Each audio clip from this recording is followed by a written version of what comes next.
A paz seja convosco. Amém. Amém.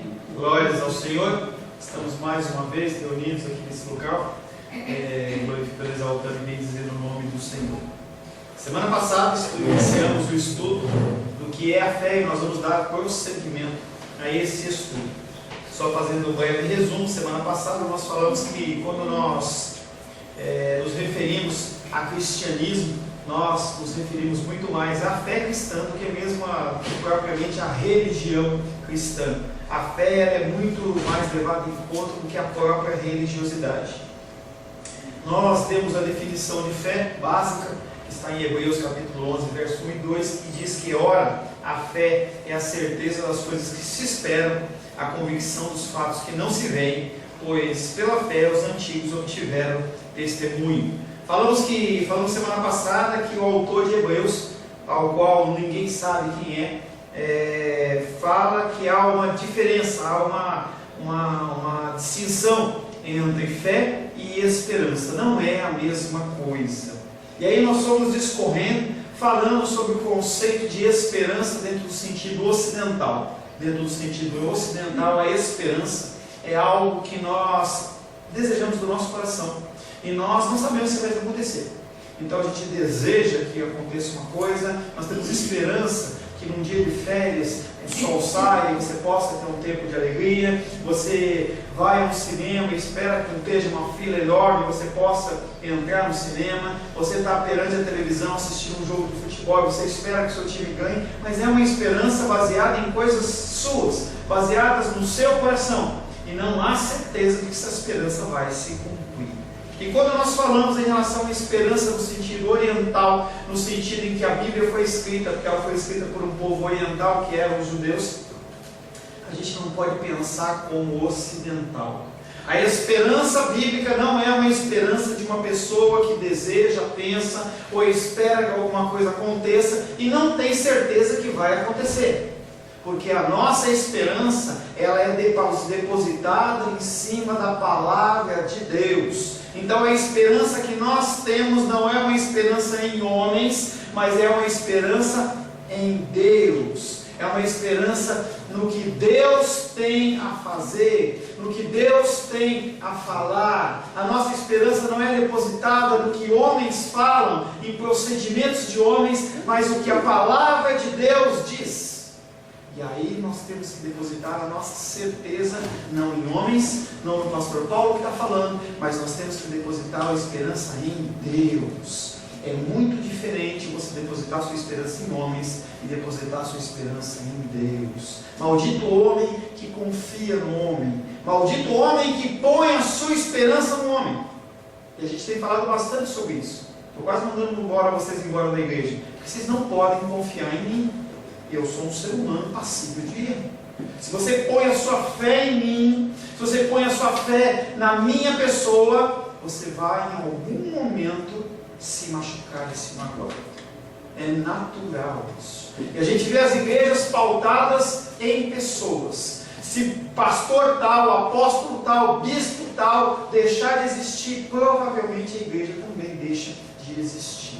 Quando o homem peca, simplesmente a pessoa acha que toda a crença, todo o que foi falado, cai por terra. Muitos propósitos, Provérbios 21, muitos propósitos há no coração do homem, mas o desígnio do Senhor permanecerá. O que é de Deus permanece. Nós estamos falando do que falamos na semana passada. A declaração de fé continua dizendo: a fé é a convicção dos fatos que não se veem. Muitas pessoas olham para esse texto e falam assim: bom, eu tenho que crer em Cristo simplesmente por crer, e eu não tenho que basear em raciocínio, não tenho que pensar nada. Se alguém fala, tem que acreditar. Eu lembro que uma vez eu e Rosângela estávamos numa igreja que a gente congregava lá em São Paulo, numa reunião de líderes, e aí o pastor falou assim, o pastor diretor lá da região, ele falou assim: olha gente, vocês têm que entender que quando o seu pastor falar para você que a coisa é desse jeito ou daquele jeito, ou ele te chamar para o ministério, você não tem nem que orar, porque ele já orou.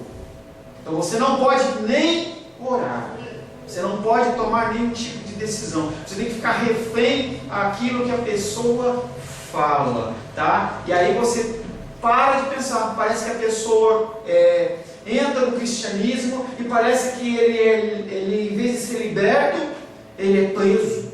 A sua mente ela fica cativa dentro de uma caixinha em que as pessoas não podem pensar. 2 Pedro, capítulo 1, versos 16 e 17, abre aí, foi o último versículo que nós vimos na semana passada. 2 Pedro, capítulo 1, versos 16 e 17. Quem encontrou, leia por gentileza. Entende? 2 Pedro, capítulo 1, versos 16 e 17.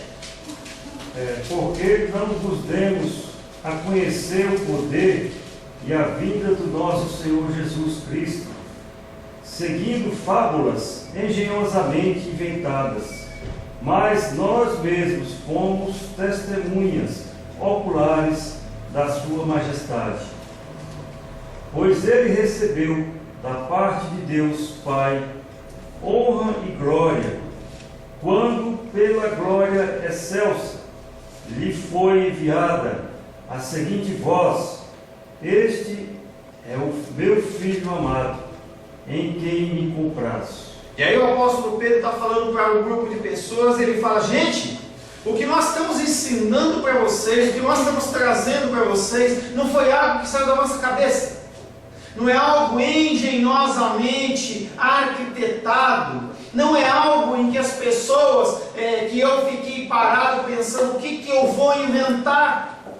E hoje a gente vê as igrejas, as pessoas elas sentam e ficam articulando o que eu vou trazer de novidade.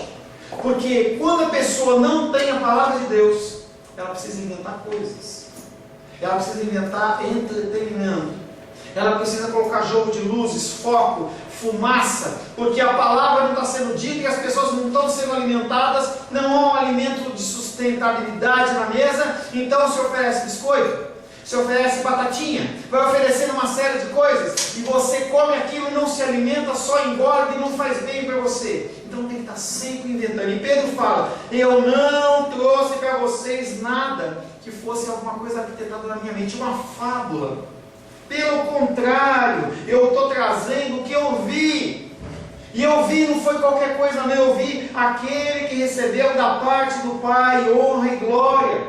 Ele não é qualquer um. E aí você fica naquela: como é que eu vou confiar, como é que eu vou ter fé se eu não estou vendo? Será que eu vou confiar e eu vou ver apenas porque alguém está falando? E é tão interessante que quando a gente pensa em história geral, as pessoas elas recebem de uma maneira tranquila. Quem descobriu o Brasil? Pedro Álvares Cabral. Você estava lá, tem algum filme, alguém escreveu e você tem aquilo como uma verdade. E o apóstolo Pedro está falando: gente, o que eu estou passando para vocês é algo que eu vi, é alguma coisa que eu vivi. De modo semelhante, quando Lucas começa o seu evangelho, ele se dirige a Teófilo nos seguintes termos. Lucas capítulo 1, verso de 1 a 4. Nós estamos embasando o nosso estudo sobre fé. Lucas capítulo 1, verso 1, 2, 3 e 4. Alguém leia por gentileza. Visto que muitos houve que empreenderam na narração coordenada dos fatos que entre nós se realizaram, conforme nos transmitiram que desde o princípio foram deles testemunhas oculares e ministros da palavra, igualmente a mim me pareceu bem, depois de apurada investigação de tudo desde sua origem, dar-te por escrito, excelentíssimo Teófilo, uma exposição em ordem, para que tenhais plena certeza das verdades em que fostes instruídos. Entenda que Lucas, ele não fazia parte dos 12 discípulos. A gente às vezes tem esse engano, né? A gente vê ele como evangelista e a gente fala assim: Lucas ele era discípulo. Ele não era discípulo. Ele deve ter testemunhado um evento ou outro, a Bíblia não nos afirma com certeza, mas a grande maioria do texto que ele escreve em cima do que as outras pessoas viram. Visto que muitos empreenderam, ele começou a olhar e ele começou a observar que as pessoas estavam escrevendo sobre Cristo, o que tinham visto, o que falaram. Dentro desse período, muita gente escreveu coisa boa, e o que está boa está na Bíblia, e tem muita gente que escreveu lixo. pessoas que tinham um entendimento totalmente deturpado, e aí a gente começa a olhar Evangelho de Judas, Evangelho de Maria Madalena, talvez você nem saiba que existem essas coisas, Apocalipse de Pedro, um monte de escrito, porque as pessoas elas queriam escrever algo que ficasse para uma posteridade, alicerçados no nome de Jesus. E o apóstolo, e o João, ele olha e fala assim, o evangelista João olha e fala assim: eu escrevi uma narração coordenada dos fatos que entre nós se realizaram, como nos transmitiram os que desde o princípio ele não estava lá. Ele ouviu o que Pedro falou, ele ouviu o que Tiago falou, as pessoas que conviveram com Jesus diretamente, e ele vai lá e faz uma investigação, que ele começa a ver, bom, Pedro está falando que aconteceu isso, vamos investigar. E ele começa a olhar, e o que ele encontrou respaldo dentro com testemunhas oculares, pessoas que viram o que aconteceu, ele foi lá e relatou. Lucas, ele era médico, e ele estava trazendo uma visão diferente do Evangelho para um outro grupo de pessoas. E ele não podia trazer qualquer coisa. Então o apóstolo João, ele olha e fala, o apóstolo Lucas olha e fala assim: gente, o que eu escrevi foi o que eu ouvi das pessoas. Então a tua fé, ela não é um convite para um salto no escuro. Tua fé não é um convite para você fazer aquele bungee jump que você pula e não sabe o que vai acontecer. A tua fé é alicerçada no que Deus falou. As coisas que acontecem na sua vida têm que ser respaldadas naquilo que Deus falou. Isso é fé. É uma fé racional. As pessoas, elas têm essa fé, uma fé burra. Uma fé em que a pessoa alicerça simplesmente no que ela deseja, no que ela intenta. Alguém chega para você e fala alguma coisa que não provém de Deus, mas você quer tanto acreditar. Essa semana eu conversava com a Merinha e ela passou um tempo enferma, e eu perguntei para ela: quantas pessoas falaram para você que Deus curou, vai curar, vai fazer? E ela olhou, balançou a cabeça e falou assim: muitas. Outras pessoas falam assim: olha, fulano está curado em nome de Jesus. Aí você vê daqui a pouco a coisa não curou. Como que é isso? Deus cura ou não cura? Ele faz ou não faz? A diferença está entre as coisas que Deus falou que Ele vai fazer e as coisas que Ele não falou. E aí a gente volta no conceito de esperança, porque as pessoas, elas têm que ouvir uma palavra, querem ouvir uma palavra, e nem sempre procede de Deus.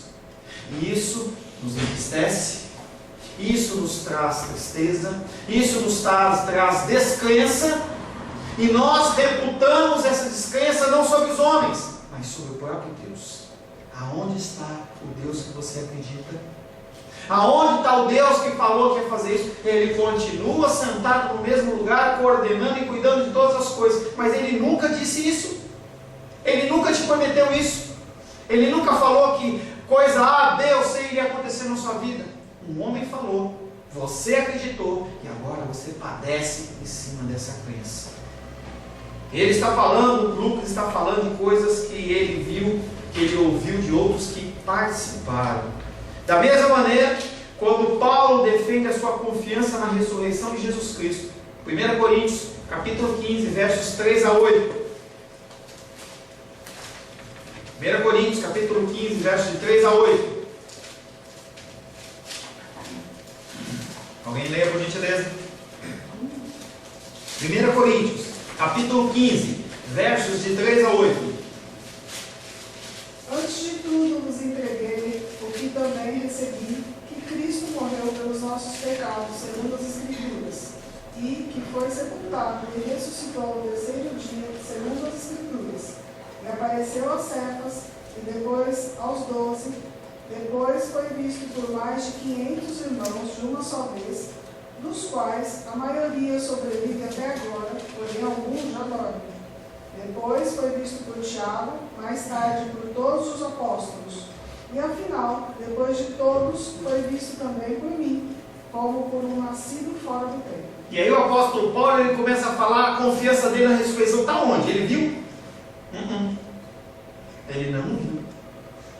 Antes de tudo vos entreguei o que também recebi. Ele recebeu esse posicionamento, esse ensinamento, esse testemunho de que Cristo morreu e ressuscitou. Ele não viu.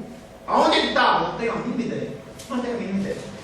Cristo eu também recebi que Cristo morreu pelos pecados, segundo as Escrituras, e que foi sepultado. E aí ele começa a falar de todas as pessoas que viram Cristo e depois provavelmente relataram para ele como que aconteceu. Porque se você acha que o apóstolo Paulo, depois que se converteu, ele não quis saber como a coisa aconteceu, com os homens que viram, ele com certeza ele sentou na mesa e disse: conta para mim como é que foi isso. Como é que foi essa história dele? Você saiu correndo com João, né? João saiu correndo, depois Maria Madalena falou que ele estava vivo. Conta para mim. Vocês entraram lá, como é que era esse anjo? Como é que estavam os panos? Como é que foi essa situação toda aí? Conta para mim. E eles contaram. Foi isso que ele está falando. Ele ouviu o que tinha acontecido de Cefas, que é Pedro, Tiago, os outros 12, e ele fala assim: poxa, as pessoas me contaram. E depois, fora do tempo, é um texto que é relatado de uma maneira assim, bem, não explicitamente, mas o apóstolo Paulo aparece um texto em que mostra realmente esse encontro, só aquele momento em que ele cai do cavalo, em que aquela luz, ele fica cego, aquela coisa, naquele momento ele tem um contato com o Senhor. Não sei se foi só aquele contato, se foi depois, não se especifica na Bíblia, não é nossa ideia ficar inventando teorias ou não, o que a Bíblia diz é isso. E Paulo está dizendo: creia na ressurreição, porque muitas testemunhas oculares viram Cristo ressuscitado, e eu mesmo vi depois. Portanto, no Novo Testamento há uma ligação entre fé e ver. Mas apesar disso, o autor de Hebreus descreve a fé como a convicção de coisas não vistas. Há, porém, algumas pessoas que creem que é uma base bíblica para considerar a fé cega como uma coisa virtuosa. Você ter uma fé cega não é virtude, não é bíblico. Crer por crer não é bíblico. Você precisa saber por que você crê e no que você crê. 1 Pedro, não lembro o versículo e capítulo, fala que você tem que estar sempre pronto a dar testemunho da sua fé. Quem te perguntar? Quando as pessoas vierem para você e falar assim: quem é esse Cristo? Você tem que ter o mínimo de conhecimento bíblico para falar quem é esse Cristo. Contar as boas novas do Evangelho. Contar que ele é pecador, que ele vai para o inferno, mas que ele tem uma esperança em Cristo Jesus. Esse é o verdadeiro testemunho cristão. Você falar das boas novas do Evangelho. Você não tem que ser uma pessoa falta de entendimento. Você tem que ser uma pessoa inteligente no Senhor. O Senhor é aquele que dá sabedoria aqui e Ele pede. E você precisa de sabedoria para tomar as decisões do dia a dia e entender o que as Escrituras estão querendo falar com você. Ontem estava no culto de mulheres e a Rosângela falou uma coisa legal, em que ela falou assim, que a palavra é uma só, e ela é realmente uma só, mas ela fala de maneiras diferentes em cada coração. Cada um, não é que tem um entendimento diferente, mas dentro da sua situação, aquela palavra ela vem e ela vem cobrindo lacunas, trazendo luz a coisas que estão encobertas, e você vai tendo luz de como você tem que agir. E isso só pode ocorrer com o Espírito Santo. Sem o Espírito Santo você não consegue. Você precisa desse entendimento. Não posso pensar em algo que esteja mais longe do significado que diz: ora, a fé é a certeza das coisas que se esperam, a convicção dos fatos que não se veem, pois pela fé os antigos obtiveram bom testemunho. Aqueles que promovem esse tipo de fé dizem: cremos no que cremos sem qualquer razão. A razão, aliás, é totalmente desnecessária. E aí a fé deles são como uma fé frágil, em que qualquer coisa balança, qualquer coisa joga no chão. Eu gosto de contar a história dos 3 porquinhos, em que o primeiro porquinho, ele fez a casinha dele com palha, e o lobo veio, soprou e a casa caiu no chão. A segundo porquinho construiu de madeira, o lobo foi lá, soprou e ela caiu no chão.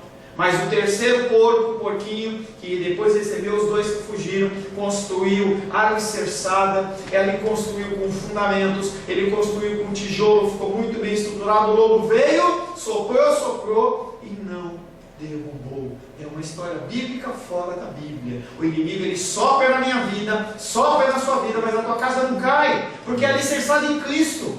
Você sabe que você tem crido.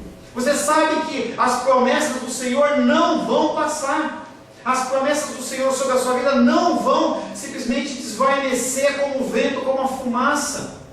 Não é algo que vai ser dissolvido na água, não. Ele vai continuar verdadeiro, ele vai acontecer. Nenhum plano, nenhum propósito do Senhor pode ser frustrado. O que Ele escreveu sobre a sua vida vai acontecer. E isso não é uma ignorância, é uma fé naquele que prometeu, que chama-se Deus, em que todas as coisas que Ele falou se cumprem.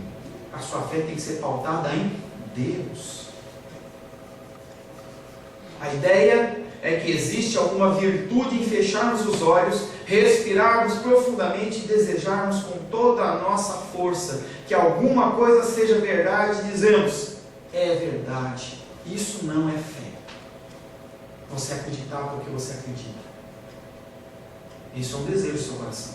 É uma coisa que eu questionei um líder religioso há uns 6, 7 anos atrás, em que eu falava assim, antes, se eu vejo o Sebastião com uma dificuldade, ele está promovendo um curso, eu falo assim, Sebastião, eu espero que esse curso seja um curso que junte muitas pessoas, consiga levantar um dinheiro, consiga atingir os objetivos.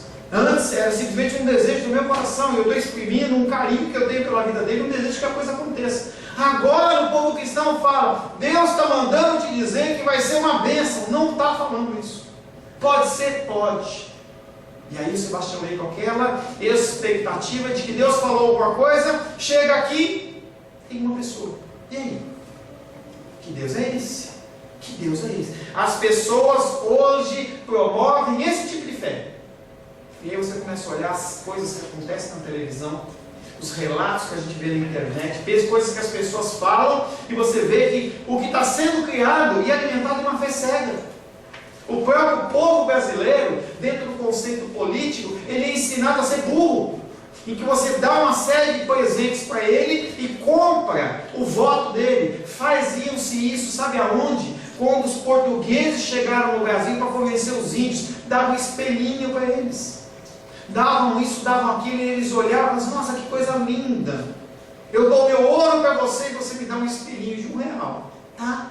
E é isso que o povo tem vendido nas igrejas. A pessoa ela não tem que pensar mais, ela simplesmente tem que receber. E se você fala alguma coisa, você está resistindo ao Espírito, você está endemoniado, você é rebelde, Deus vai fazer uma limpeza. A gente ouve bastante isso. Desde quando a palavra de Deus diz que o Deus vai tirar pessoas pecadoras e ímpias do meio da igreja? Sendo que só lá em Apocalipse, no fim dos tempos, vai haver separação de joio e trigo. Sempre vai haver joio na igreja. Senão a igreja toda santa ela ia embora. Não tinha mais nada para tratar na minha vida, na vida da dinheiro dos reis. A gente ia tudo embora. Para que Deus ia manter a gente aqui? A igreja é santa? Não, é de pessoas enfermas. Você enfermo, eu enfermo, nós enfermos, pessoas pecadoras, ímpias, que precisam da misericórdia e a graça do Senhor todos os dias. E aí se vende, não, vem aqui que tem cura, vem aqui que tem o dinheiro, vem aqui, e as pessoas elas vão imbuídas nessa falácia, nessa fábula, e a pessoa não pode pensar, porque o pastor ele tira um versículo do contexto, mostra, e você quer tanto acreditar que esse ano é o ano da restauração, e as pessoas começam a pegar versículos bíblicos, personagens, esse ano é o ano de Caleb, esse ano é o ano de Josué, esse ano é o ano não sei o que, quem disse isso? O pastor. Não, então vamos lá, esse ano é o ano disso. Quando chega no final do ano, a pessoa fala assim, ué, não aconteceu? Não, porque você não teve fé. Não é o tempo de Deus. Mas pera um pouquinho, não era o ano da restauração? E como é que não aconteceu? Ninguém pode falar isso. Se você fala, você é rebelde. Uma pessoa que tem fé não é uma pessoa burra, espiritualmente, eclesiasticamente. É uma pessoa em que ela crê naquilo que Deus fala. Deus ele promete que nunca viu um justo mendigar o pão. Ele promete que se você seguir o reino, buscar o reino e a sua justiça, todas estas coisas, não são todas as coisas, todas estas, alimento, vestuário, coisas básicas, não vai faltar. E se por um breve momento faltar, ele é contigo, alguma coisa acontece, tem algum propósito.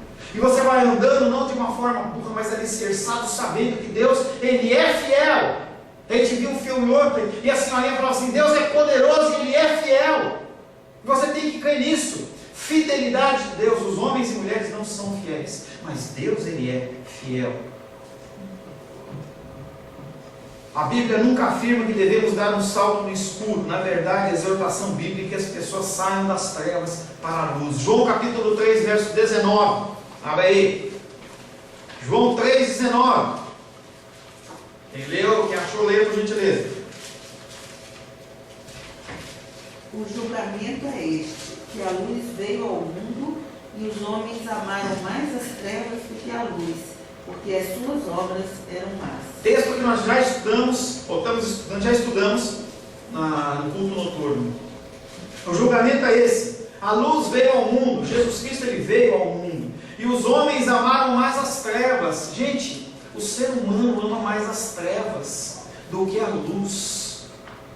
E eu falava essa semana com uma pessoa, eu falava assim, nós odiamos as coisas que Deus representa.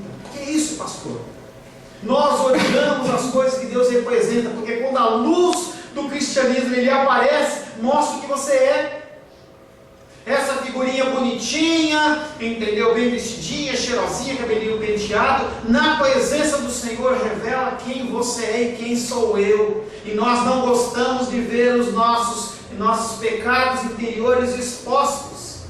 Por isso que os homens amam mais as trevas do que a luz, porque as suas obras são más.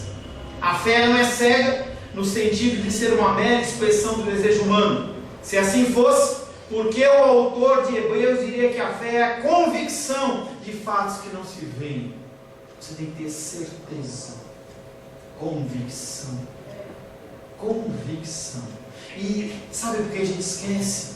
Porque a gente não tem um relato, a gente não tem um caderno, a gente não tem algo que realmente represente as coisas que Deus já fez por mim e por você. Porque se a gente tivesse relatado durante a nossa vida as coisas que nós pedimos a Deus, no momentos de luta, dificuldade, em que a gente estava gemendo, momentos de limite humano, a gente tivesse escrito lá, e a posição de bênção do Senhor, quando a gente tivesse um coração cheio de tristeza, a gente fosse e lesse, era um pouquinho, Deus já fez isso, seu coração, mas a gente esquece, Deus não veio com a gente esquece de Deus nos suprindo financeiramente numa dificuldade, a gente esquece Deus nos pegando pela mão numa ocorrência qualquer que nos dá tristeza, a gente esquece. É comum. A nossa fé, ela acaba sendo alicerçada no nosso próprio desejo.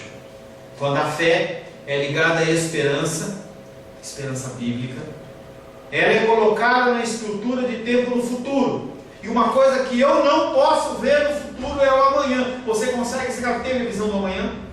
Você é médium? Você sabe exatamente o que vai acontecer no dia de amanhã no seu? Ninguém sabe. A gente não sabe o que vai acontecer amanhã. Podemos ter esperança nesse futuro, em algum sentido, mas não posso saber de antemão se isso acontecerá ou não. Nós entendemos que amanhã a gente vai despertar. Eu tenho os meus planos. O meu plano amanhã, dentro do meu costume, é acordar às 5h30 da manhã, fazer as minhas orações, entendeu? Preparar o vídeo, colocar no site.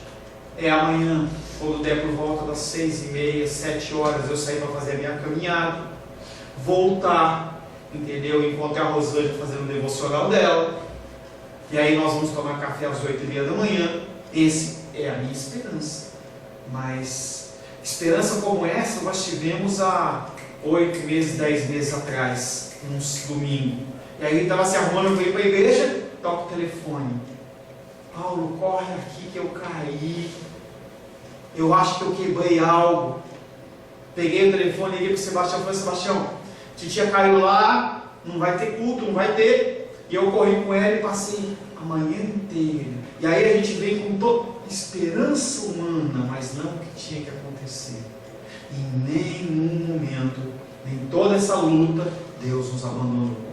Está ela sentadinha ali. Isso é bênção do Senhor. Isso é graça do Senhor. E você tem testemunho disso da sua vida, muitos. De menores a maiores. Você tem muitos. Coisas que você passou, em que Deus estava ali te amparando, te segurou com a mão, às vezes numa situação mais explícita, às vezes simplesmente um perfume, às vezes apenas um refrigério, mas Ele estava lá. Nós não sabemos o que vai acontecer. No entanto, Hebreus diz que a fé é a convicção de coisas que nós não vemos. A ideia é essa: eu não sei o que amanhã trará. Amém? Você sabe o que amanhã vai te trazer? Não. Mas eu sei que Deus sabe o que amanhã vai acontecer, certo? Você não sabe, mas Deus sabe. Amém? Amém. Portanto, se Deus promete que o amanhã trará algo, e se eu confio em Deus quanto ao amanhã, eu tenho fé em algo que ainda não vejo. Olha o raciocínio. Você não sabe o que tem para amanhã, mas Deus sabe. E se Ele prometeu para você, aquilo vai acontecer. Essa fé serve como convicção, porque o seu objeto não é o seu conhecimento e a sua esperança. O seu objeto de fé é Deus. Eu o conheço e Ele tem uma reputação sublime. Não pode ninguém colocar nenhuma mácula sobre Deus, sobre Cristo. Ele é infalível, Ele nunca mente, Ele é o Todo-Poderoso, o maravilhoso, o conselheiro, Deus forte. Ele construiu todas as coisas.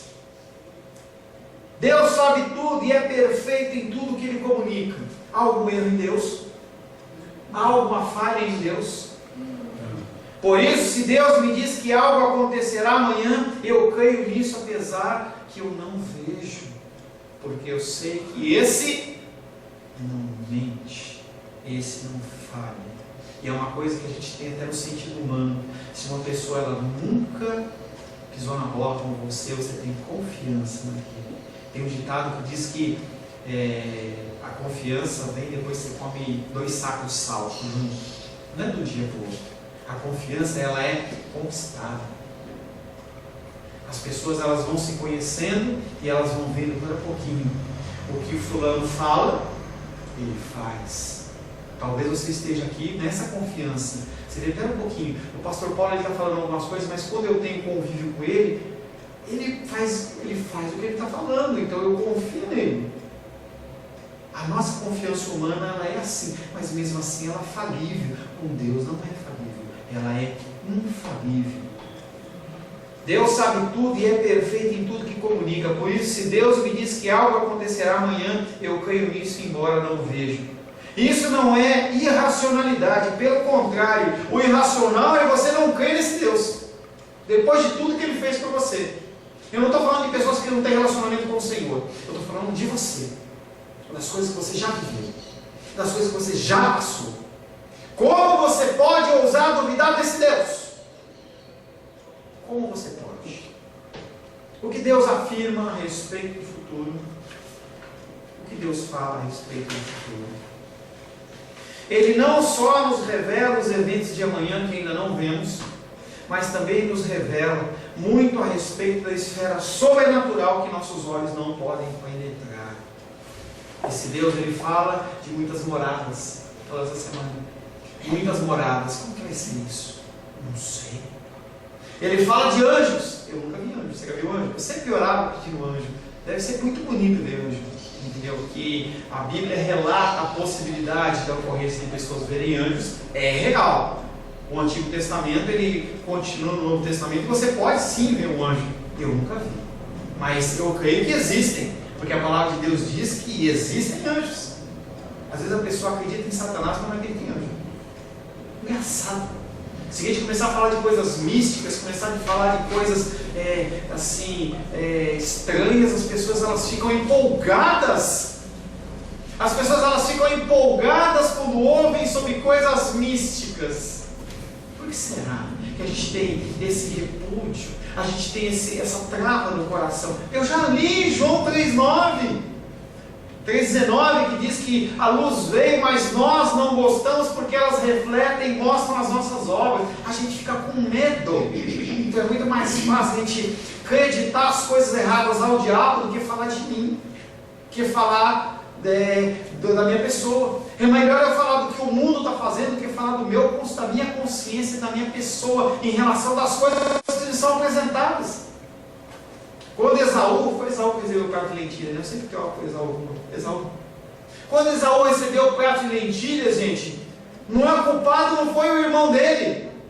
Ele comeu aquele prato de lentilha porque ele quis. Ele tomou aquela decisão ali na vida dele. Não adianta querer culpar o mundo, culpar o irmão, não adianta.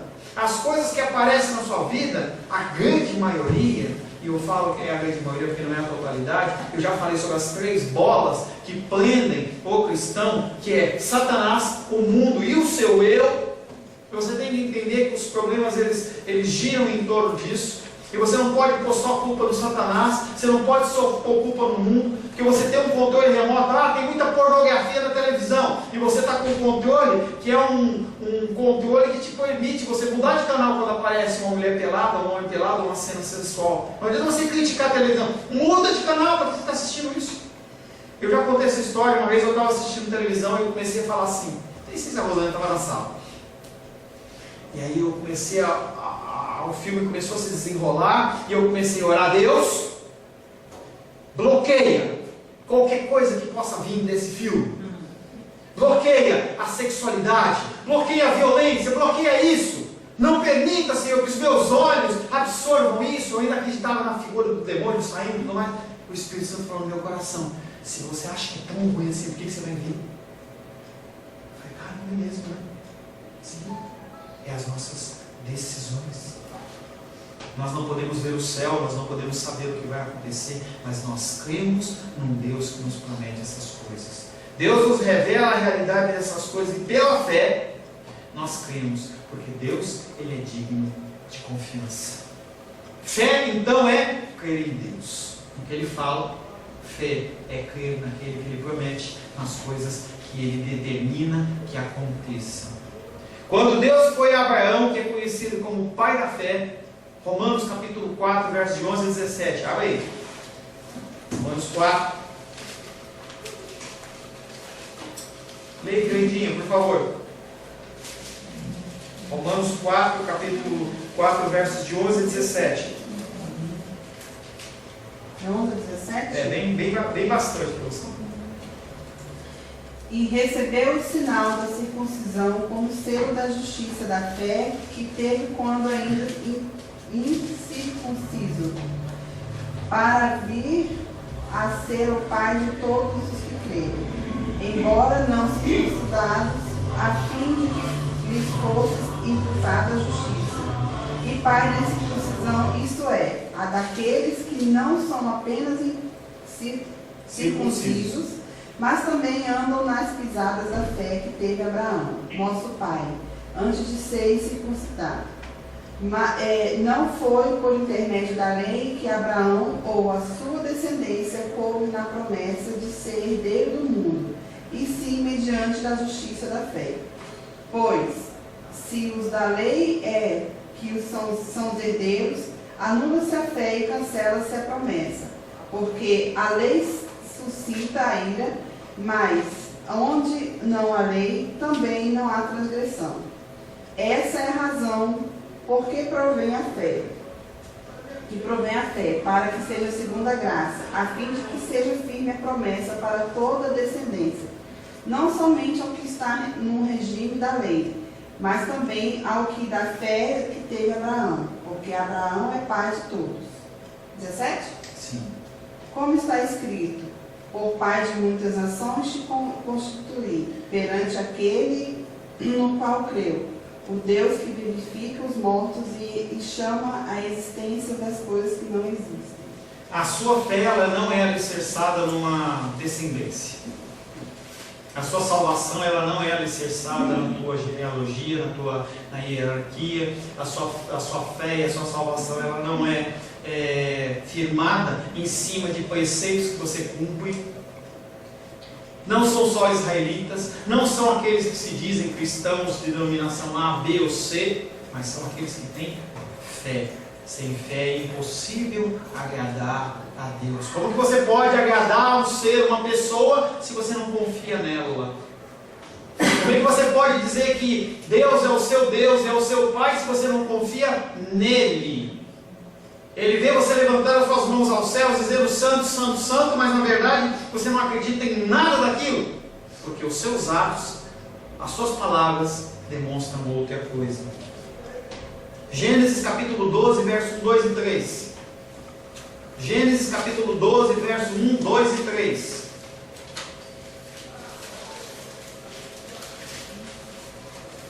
Ora, disse o Senhor a Abrão, saia da tua terra, da tua parentela e da casa de teu pai, e vai para a terra que te mostrarei. De ti farei uma grande nação, e te abençoarei e engrandecerei teu nome. Se tu uma nação, abençoarei os que te abençoarem e amaldiçoarei os que te amaldiçoarem. Em ti serão benditas todas as famílias da terra. Se você lê a história de Abraão, você vê que é uma coisa doida. Naquela época não se adorava a Deus. As pessoas, elas tinham o senso moral delas, e Abraão, ele vivia numa terra pagã, terra de Ur. E aí um ser fala para ele: sai da tua terra e da tua parentela. Coisa doida. E aquele homem, ele não deu um salto irracional, porque Deus colocou no coração dele essa fé. É uma coisa que é embutida pelo próprio Deus. Você não consegue fé indo para um monte. Você não consegue fé fazendo uma campanha de oração, indo muito na igreja. A fé é algo sobrenatural que vem do próprio Deus. É algo sobrenatural quando você ouve a palavra de Deus. É algo quando você lê a palavra de Deus. Porque a palavra de Deus, ela é Deus falando com você. Seja do jeito que Abraão ouviu a revelação, porque não havia Bíblia, não haviam escritos ali naquela época. Naquela maneira ali que Abraão recebeu, você recebe através da palavra. E ela te leva a tomar decisões e ações que perante os olhos do mundo são loucura. São loucura. Abraão, ele ouve a voz, ele viu, eu não sei como foi essa cena. Eu sei que Deus olha para ele e fala assim: sai da tua terra, junta tudo. E aquele homem, imagina, comentava essa semana com uma pessoa que eu estava discipulando. Imagina você, uma pessoa que tem um salário, um alto salário, um auditor fiscal do Tesouro Nacional ganhando 20, 30 mil, uma casa muito bem estruturada, tudo certo, as pessoas estudando nas melhores escolas, e aí você olha e fala assim para os teus parentes, para a tua igreja, para o teu trabalho: estou indo embora. Como assim? Não, Deus falou para mim que é para eu sair daqui. Mas você vai para onde? Deus vai me mostrar. Você vai ver do quê? Não sei. Abraão agiu dessa maneira, mas não foi algo que ele conquistou, foi algo imposto, colocado no coração dele. As decisões que você toma pela fé não são pelo seu cristianismo, é porque Deus coloca, você não tem essa capacidade. Abraão não tinha essa capacidade. Mas ele já tinha esse conhecimento de Deus? A palavra de Deus não diz. Essa é a minha pergunta. A palavra de Deus não diz. Mandou. A palavra de Deus não diz. Isso é o doido. Apesar de que ele era judeu. Não havia judeu naquela época. O judaísmo foi logo depois, bem na frente. Não havia o conceito de judeu. Mas tinha história. Tinha uma história, mas aquilo ali, a Bíblia não relata. A gente pode trabalhar com suposições, mas não há nada explícito. Em que, por exemplo, quando se fala de Jó, em que ele adorava, em que ele fazia, queimava incenso, em que ele fazia sacrifício para os filhos. Em Abraão não se fala nada. Você pode ter suposições, mas não tem nada explícito. Vai procurar na Bíblia. Não tem nada explícito assim, não. Abraão, ele ia lá e fazia um altarzinho, porque ele sentia no coração o desejo. Não fala nada. Quando Abraão entra em cena, entra com um texto desse: sai da tua terra, pai. Deus tem um propósito na vida daquele homem, colocou uma fé, uma certeza no coração dele. E ele toma decisões. Você toma decisões que não são racionais ao mundo. Pessoas tomam decisões em que elas simplesmente não são racionais ao mundo, porque Deus embute a fé nele. É racional eu sair de São Paulo com a minha família, deixar a minha empresa, deixar a minha casa própria para vir para cá? Não é racional, gente. As pessoas não entendem. As coisas acontecem dentro do âmbito espiritual em que você não tem controle, você é cheio daquela fé. As pessoas olham para você e falam assim: você está enfermo, você está passando por essa condição, você está querendo casar, você está querendo fazer, mas você não tem condições. Vou caminhando, porque eu sei que Deus está no controle. E o que é isso? É racional? É racional porque você crê em Deus. Você sabe que Deus ele promete as coisas e não deixa de cumprir. E você vai caminhando pela fé. O apóstolo Paulo, João Batista, olha os homens da fé. O apóstolo Paulo ele tinha tudo para ser um membro do Sinédrio, respeitado. Ele teoricamente joga tudo isso fora, joga a reputação, joga tudo fora para servir a Deus. João Batista, filho de um sacerdote, ele ia comer do melhor da terra, ele tinha o emprego dele garantido, e ele abandona aquilo para ir para o deserto, comer gafanhoto e mel silvestre, e ser escarnecido pelas coisas que ele falava. Quem que põe no coração desses homens? Quem que põe no teu coração essa fé? Deus. O mesmo Deus que colocou no coração de Abraão. Já tem lição de casa para você. Olhar a história de Abraão na Bíblia. Vai ver. Vai procurar. Procura aí, entendeu? E traz, eu não tenho nenhum problema com isso. Encontra, vai lá em Gênesis, vasculha alguma coisa, dizendo, olha, Abraão ele tinha um cantinho de oração dele. Vai lá procurar. Você não acha? Então Deus é seletivo. Só me desculpa, mas tudo é porque. E quem disse que ele não é? Ele é assim. E quem disse que ele não é? Ué, mas não disse que. E quem disse? Você acha que a sua salvação ela veio porque você quis? Ou porque você Mas se ele escolheu? criou todo mundo, quando daqui a uma hora ele vai expulsar uns aí. Aí não dá certo. Pode não estar certo, mas é o que a Bíblia diz. Vai se ao inferno. Pode dizer, o conceito é muito simples, a gente volta novamente para encerrar a aula de hoje. O sangue de Jesus Cristo ele é suficiente? Será que alguém pode dizer não a Deus? Feche seus olhos. Senhor, em nome de Jesus, queremos agradecer ao Senhor, porque o Senhor é aquele que coloca fé nas nossas vidas. Nosso coração não entende, nosso coração é um coração humano, e nós nos debatemos, Pai, perante os Teus ensinamentos. Mas a Tua palavra é muito clara. A Tua palavra, Pai, diz, Pai, as coisas que o Senhor determina, que o Senhor faz, e nós simplesmente como filhos temos que crer no Senhor. O Senhor, Pai querido, amou a Jacó e se aborreceu de Esaú. O Senhor escolheu Israel e se aborreceu de Faraó. O Senhor foi aquele que endureceu o coração de Faraó. O Senhor foi aquele que endureceu o coração de tantas pessoas, Pai. E nosso coração não entende isso, Pai. Mas nós queremos dizer que nós cremos na Tua decisão como boa, perfeita e agradável, Pai. Em nome de Jesus. Amém. A paz seja convosco. Meu nome é Paulo César. Eu sou pastor da Igreja Cristã Semente de Vida, aqui em Brasília, Distrito Federal. Me alegro que a palavra tenha te alcançado. A palavra faz isso. Ela alcança as pessoas aonde quer que elas estejam. E você foi agraciado com esta palavra. Não que eu tenha nada especial a te dizer. A palavra ela é suficiente e ela usa quem ela quer. E eu me alegro por ter sido um canal para poder te abençoar. Mas eu quero te dizer que não basta você ser um ouvinte, não basta ser uma pessoa que se alegra quando você ouve a palavra de Deus. A vida ela é feita de decisões. Se você está ouvindo essa palavra hoje, eu creio que o Espírito Santo tem um propósito especial com você. Muito mais do que prosperidade, muito mais do que uma cura física, uma cura emocional ou espiritual, Ele quer te alcançar para a vida eterna.